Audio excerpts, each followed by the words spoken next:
Hey guys, and welcome to the Working Money Channel. So we got the crypto market, 264.3 billion, Bitcoin trading at 93.12, down 0.84%, Ethereum trading at 229, down 0.26%, and XRP trading at 0.187, down 1.67%. The market generally looking a little bit red today. But again, guys, today another day with not too much movement. This is XRP on the daily, and look at that volume. Very, very low volume for XRP. When we bring up Bitcoin, we're seeing the same kind of trend here. Lower volume right now for Bitcoin. I have a feeling that this is the calm before the storm. I think we are going to see one more bearish retrace for the cryptocurrency market, and then we are going to start to see a boom. Guys, we're seeing the same with VeChain. Although VeChain was doing quite well over the last few, before this downturn. A couple of weeks ago, we were seeing a rally all the way up to 0.013 cents. Now it's trading at 0.0081 cents. So same kind of thing. We're seeing this retracement. Still haven't gotten into my VeChain position. Still waiting for the crypto market to retrace more significantly than it has. And guys, where do you think Bitcoin will drop to if it does in fact retrace? Some are seeing that there is a larger correlation to the stock market at this point, and this is the S&P 500 right now on the daily. And guys, if you look closely, despite people saying Bitcoin is not correlated to the stock market, we're seeing a direct correlation, at least over the last few months, about 3 months or so. And what people are suggesting, since we are not making new highs here for the stock market, or at least the S&P 500, let's bring up the Dow Jones Industrial Average. Same kind of trend here for the DJI.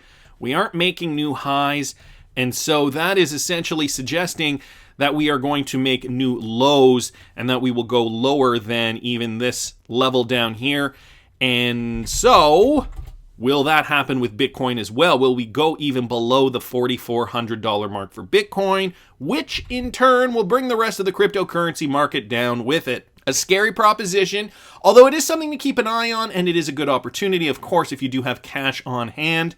I'm going to keep my eye on the spiders and the Dow Jones just to be able to gauge where this could be going next. So yesterday we talked a little bit about the PayID integration, and so PayID, this from Peruminati on Twitter, and this kind of confused me as well. Looks like we have two kinds of PayID, one from Ripple, the payid.org, and one from payid.com.au, which is an Australian company.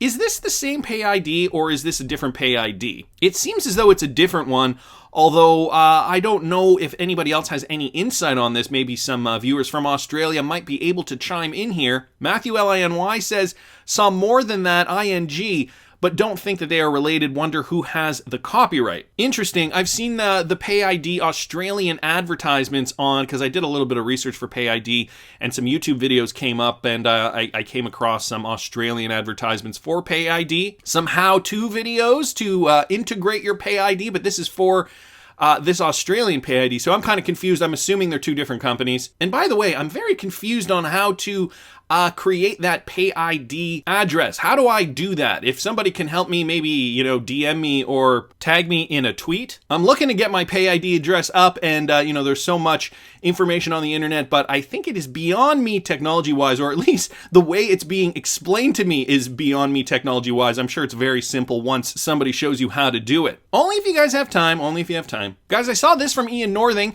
So this Malaysian-based payments operator MoneyMatch has joined RippleNet. Because of all the PayID stuff that was going on yesterday, I wasn't able to get around to this. So this is from a couple of days ago, and Ripple and MoneyMatch now are joining forces to help customers avoid costly bank transfers. Malaysian-based payments operator MoneyMatch has joined RippleNet to expand its cross-border payments for entities to over 100 countries around the world. And so this tweet here from MoneyMatch: we at MoneyMatch would like to serve our customers with the best interests in mind, and that's why we have joined RippleNet to serve you by assisting global transfers seamlessly in the fastest and most cost-effective way. They hashtag RippleNet, hashtag MoneyMatch, and tag Ripple in the post. So they're helping SMEs expand their payment destination list with Ripple. In a video published on the Ripple website, the founder and CEO of MoneyMatch, Adrian Yap, stated that the partnership with Ripple was a pivotal point in the fintech company's history. RippleNet allows them to greatly expand their list of destination countries for transfers made by SMEs SME and individuals in Malaysia. And get this, guys, the company's founder also shared that joining RippleNet and working through its corridors has brought the costs down for the company by about 40%. So a huge advantage there for MoneyMatch using RippleNet technology, being able to compete with the likes of Western Union. And we're going to talk about Western Union a little later on in the video with regards to their possible acquisition of MoneyGram and what that means for the space. Gonna look into that a little deeper. First though, so I don't know if you guys have noticed this, for those of you guys who have Toast wallets, Toast has been removed from the App Store in protest at the abysmal treatment of community developers by Ripple. Ugh. Existing Toast installs will continue to work and funds are safe. We await a clear and transparent community developer support program from Spring. Ouch. Sounds like something went down over there. Panda Ripple says, sense some frustration there. CNF, dude trying to get paid. In my experience, this is not the way to do it. Bullron Wonka says exactly why I never used this wallet. Well, I'm just letting you guys know what's going on. I don't care to comment on what's going on because I have no clue what's going on over there. Although some people in this Twitter thread are speculating here. Boyd Oak says, as many haven't heard of Toast Wallet, I'm thinking marketing and community engagement may prove beneficial. As for funding, people are usually happy to pay for value. Through engagement with the community, you may discover new ways of delivering such value and monetizing it. So some people obviously having some opinions about this. I don't know how many people out there in the XRP community were using the Toast wallet. And if you've had to migrate to something else, this is why, guys, I always keep my XRP on the ledger until I'm ready to sell off a portion, which isn't yet. It sure isn't yet. But Galgatron here responds and gives some insight on if you do have a Toast wallet. If you want to keep the addresses that are kept in your Toast wallet, simply click on the account, click secret, and copy the secret key. You will then be able to migrate that to most other wallets. This will preserve the 20 XRP that you've already paid to open the address. And so this is important because people don't want to relinquish that 20 XRP, right? It's theirs. So you can keep the 20 XRP if you just follow these instructions. He also gives another screen grab here. If you're having problems unloading your Toast wallet, do this. And he retweets a tweet from Shane Schofield. Try adding a new gateway, namely changing the WSS/whatever address. This is the kind of stuff that I need a little bit of help with. I love how these guys are like, oh, it's so easy, just do this. And it's like, yeah, it's easy for you coder types. Show me where to go. First, open your browser, click File, click Copy, Paste. You know, I need the step-by-step instructions. I don't know where to go to even find this stuff. So anyway, I'm sure I'm not alone on that. And the funny thing is, I do actually consider myself quite technologically savvy. Okay, I can set up my internet, routers, all that stuff. It just, when it gets to this coding stuff, really just kind of boggles my mind. Nevertheless, moving along, guys, I got this, a tweet from Michael Arrington. That's right, Michael Arrington. Whatever else, Jay Clayton leaving the SEC is a win for crypto and sound money fans across the world. Hopefully he does less damage as a U.S. attorney. So, this is news that is very important for the crypto space. A top U.S. federal prosecutor whose office has been investigating President Donald Trump's personal lawyer, Rudolph Giuliani, on Friday refused to step down after the administration abruptly said it was replacing him. The dramatic standoff marks the latest in a series of unusual actions by Attorney General William Barr that critics say are meant to benefit Trump politically and undermine the independence of the Justice Department. Just going to go down here. Barr, in a surprise statement last night, announcement said the U.S. Attorney in Manhattan, Jeffrey Berman, was stepping down and that he would nominate Securities and Exchange Commission Chairman Jay Clayton to take Berman's spot. So who's going to take the spot at the SEC? I don't know if that has been announced yet. So what is this going to mean for cryptocurrency if Jay Clayton is stepping down from the SEC position? I have a feeling that it will mean positive things for the cryptocurrency space. Anders Lundberg here chiming in. He always seemed like a fool to me. So, I don't know. I don't want to talk about anybody's character specifically. But the Agent Smith V3 says, just a bureaucrat. Hard to tell the difference. Boy, I'm sure Giancarlo is available, maybe Lockie or Crypto Mom. Definitely good possibilities to put into that space. A few people also down here commenting, Gretzky99, absolutely, this guy was in the pocket of the legacy system. He did nothing to move the market forward. He did nothing for XRP. So, going about the motions, the legacy system is still in place and is really, really hard to move these cryptocurrency regulations along. We need somebody like, who was it? Yeah, Agent Smith V3 says. Somebody like Chris Giancarlo, as we had mentioned the other day, who commented that, XRP is not a security. He's former CFTC chair, and this is what he said about XRP, that he does not think it is a security. And the spot is now open. So how is this going to roll out? What is going to happen? Crypto Koki down here says, interesting move. I wonder what Trump is up to. Clayton is about to be his personal, yes, the B word, in NY. So interesting things happening in the United States just as a whole, and how this will affect cryptocurrency regulations moving forward is anybody's guess. Still got to follow Michael Arrington, as I have had to start a new Twitter account. Anyways, guys, going to leave this article in the description for those of you who want to read further. We got this from XRP Arcade. Binance has now added multiple GBP pairs, including XRP GBP. So they announced it, and now they have added BTC GBP, ETH GBP, XRP GBP, BNB GBP, and GBP BUSD. Too many acronyms. Nevertheless, according to the announcement, Binance opened trading for all those pairs on June 19th, which was yesterday. Binance already offered Euro and Russian ruble pairs, as well as Turkish lira pairs with XRP on the platform.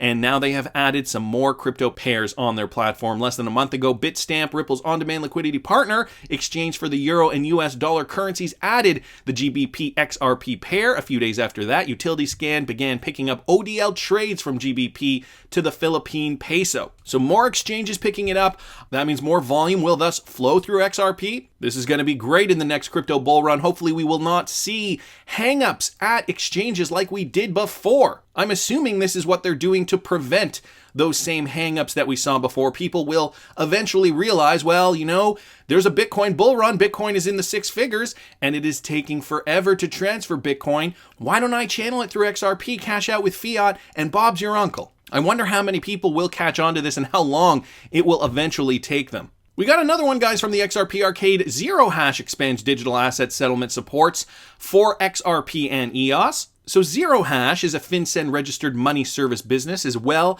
as a money transmitter in more than 30 states. It was founded in 2017 and is headquartered in Chicago. They announced on June 18th the successful launch of XRP and EOS.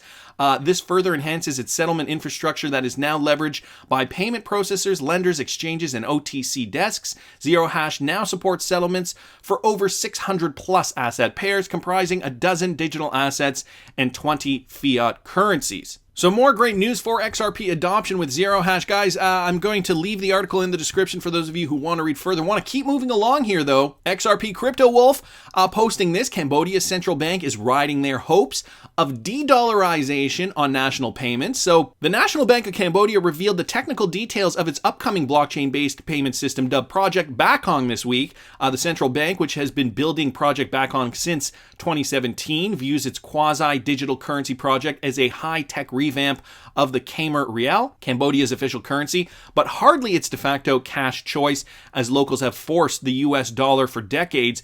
According to the white paper published on Thursday, the central bank said Bakong will help challenge the dollar's reign by inducing Cambodians to pay instead via QR codes and a mobile app, with a Hyperledger Iroha blockchain facilitating real-time fund transfers between e-wallets plugged into their bank accounts. So challenging the US dollar, another instance of that where Cambodians have been forced to use it in some circumstances for decades now.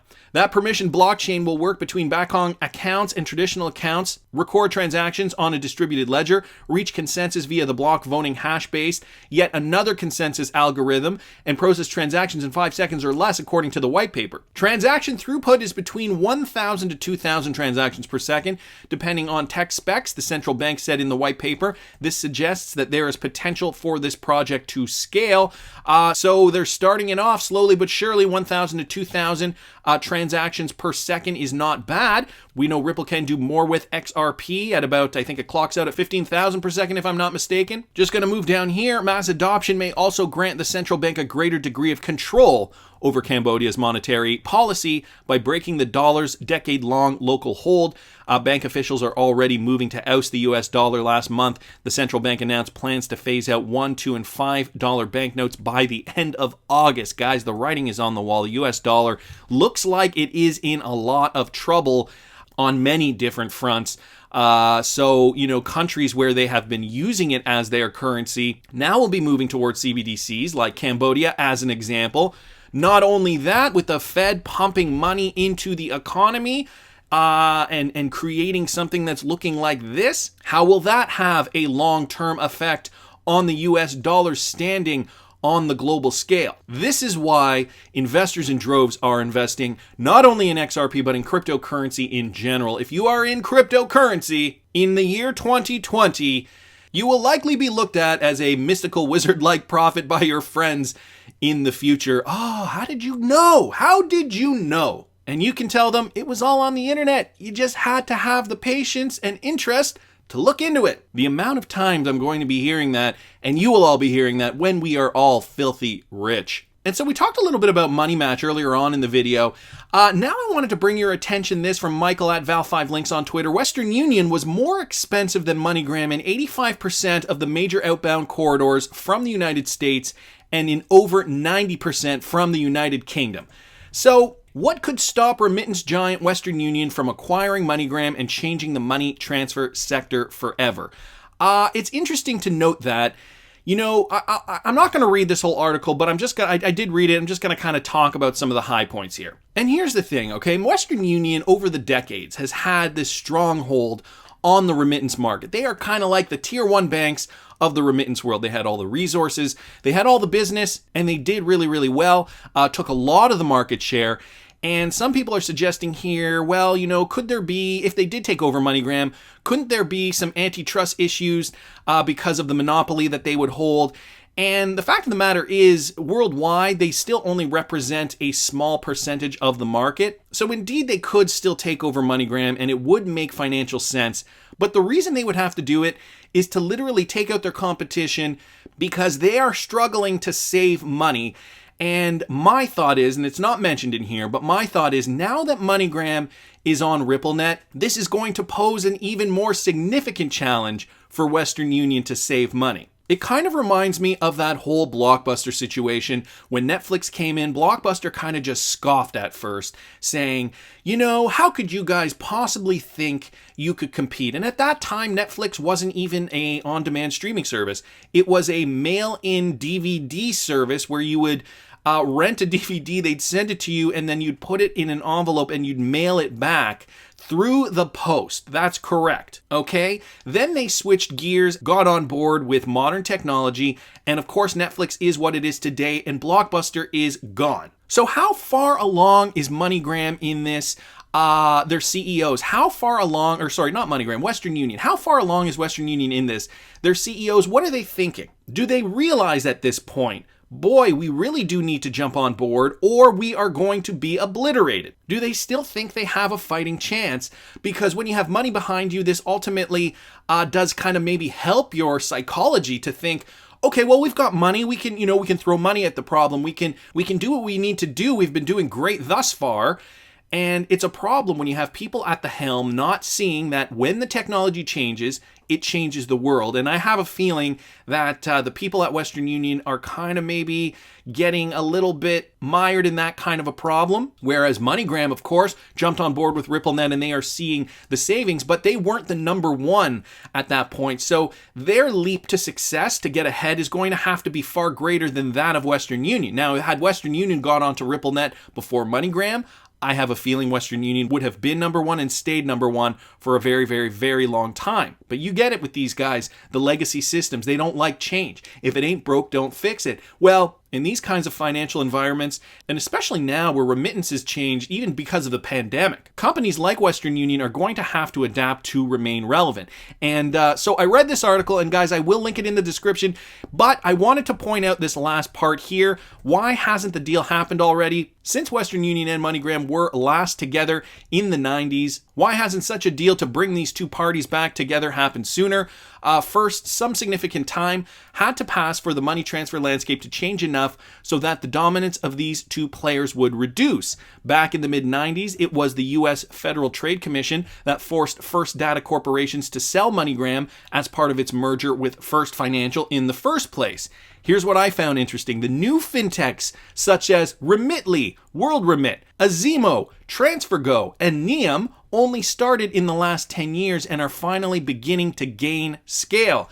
Now, what do these companies have in common? Remitly, WorldRemit, Azimo, TransferGo, and Neum, all 5 of them have partnered with Ripple. It's not mentioned in this article, but we all know this because we're part of the XRP community. Okay, these guys are partnered with Ripple, and this article, this Forbes article, is stating right here that because fintechs like these emerging fintechs, they've only been around for 10 years, they're starting to gain traction and they will begin to scale because of their new and innovative ways of doing business. Second, in the current market, Western Union itself has fewer strategic options available to materially drive the business. 3 years ago, when Ant Financial tried to buy MoneyGram, we understand that Western Union deemed the deal too complex, but now that complexity may be worth overcoming. So out of this entire article, what I found interesting was that they name these Ripple partnered companies as new fintechs emerging and how these guys are really going to be the new threat for Western Union. We already know MoneyGram is partnered with Ripple as well, so they can do anything Remitly, WorldRemit, Azimo, TransferGo, and Neum can do, but probably even better because they do have more money. Anyway, thought that was interesting. Also wanted to bring this up from Michael at Val5Links. MoneyGram points to improving trends. So despite the story of Western Union and MoneyGram is now pointing to improving trends. Revenue 2, they expect a 7% increase, or sorry, not revenue 2, quarter 2, they expect a 7% increase of $275 million on a CC basis, consensus revenue of $249.4 million. So just another little article here to show that MoneyGram does have a fighting chance. The strategy just needs to be right. And guys, I wanted to bring this up. This is from Martin Volk. I asked this question yesterday in my video, and I wanted to thank Martin for retweeting my video. And I know some of you guys mentioned it in the comments yesterday, but Martin has a poll up now asking the same question, and there's 197 votes. Have you been able to cost average your XRP down the last couple of months? Where are you currently at? So under 20 cents, between 20 and 30, 30 and 40, or over 40 cents.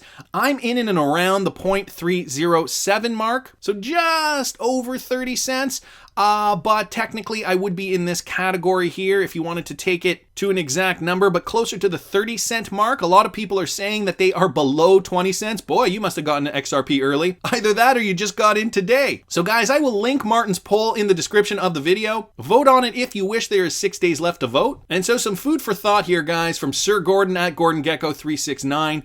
Buy now or FOMO later? What are you waiting for? You gonna buy now? Mr. Pay says he's waiting for 17.5 cents. Dan Q down here says, I really don't even have $1 left to buy more. I'm not even joking. If I get $10, $9.01 is going into XRP. The other 99 cents is for Coinbase's stupid fee. I'm all tapped out. Are you going to buy now or FOMO later? Because we all know FOMO happens even to the best of us. You got to stand strong, folks. Buy when it's low. Sell near the top when everybody else is FOMOing in. Not financial advice, just my opinion, but I want to hear what you guys think. Please subscribe to the channel if you haven't already. Like the video if you like the content I'm providing. I always love hearing your comments. See you in the next one, guys.